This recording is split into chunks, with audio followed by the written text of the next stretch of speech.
I'm Mason Mount. You're listening to the London is Blue podcast.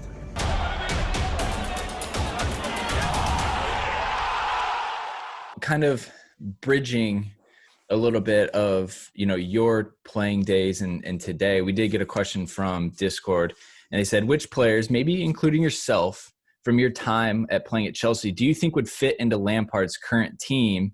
And in what role do they fit? Technically, tactically, just the spirit of the team. Is there someone that you look back in your playing days and like, oh, they would thrive under Frankie Ball?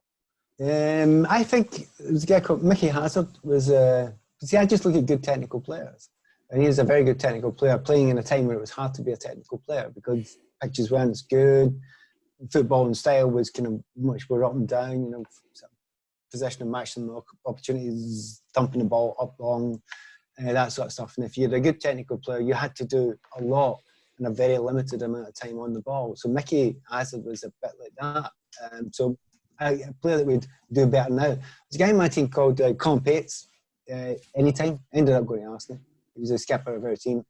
He's one of those guys, at the back, foot in the ball. He wouldn't believe me saying it, but a bit of a David Luiz in the fact that left side, he's comfortable on the ball, can hit his right as well. Just a very good player and would be a better suited to now. Now, I'm not saying these are better or worse players, just the ones, as you correctly asked, are suited. I wrote a piece on the Chelsea website this week about Stevie Clark.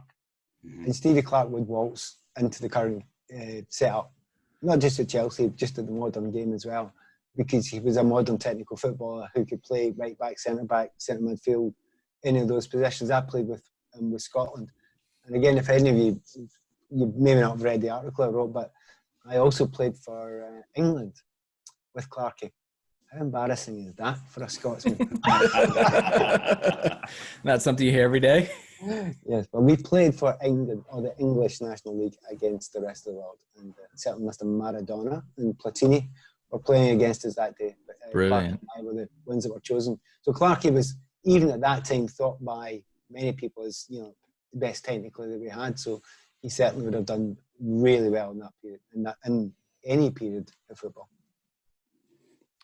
Yeah, I'm always intrigued because I've been reading your most recent articles and especially the one about how you guys shut down for a period with the late winter storms back in '86, I think, something around there. And it's always great to see the archive photos brought out because when you were talking about the pitches, for example, some of these photos, it's like grass clumps that come up to your knees. You're like, how do you dribble through? How do you dribble through that?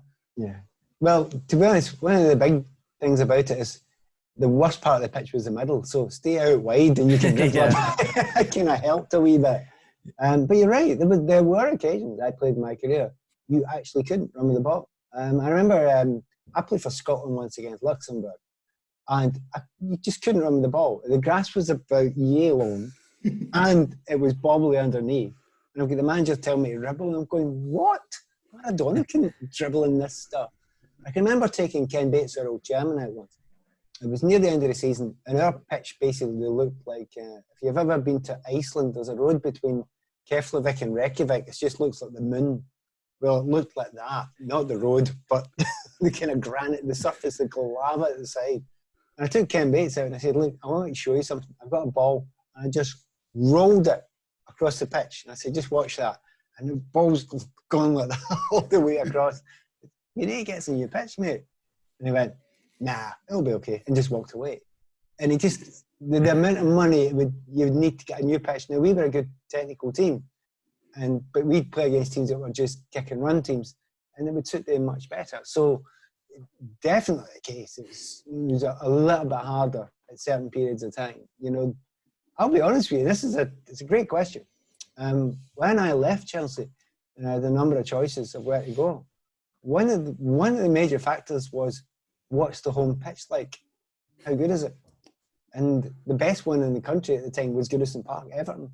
And That's not the only reason why I went to Everton. I'll tell you what, it was right up there in my mind, because that's the difference in the pitches. So there's nothing you could do. You needed to live. I just prayed for rain, because rain deadens it and you can run through mud.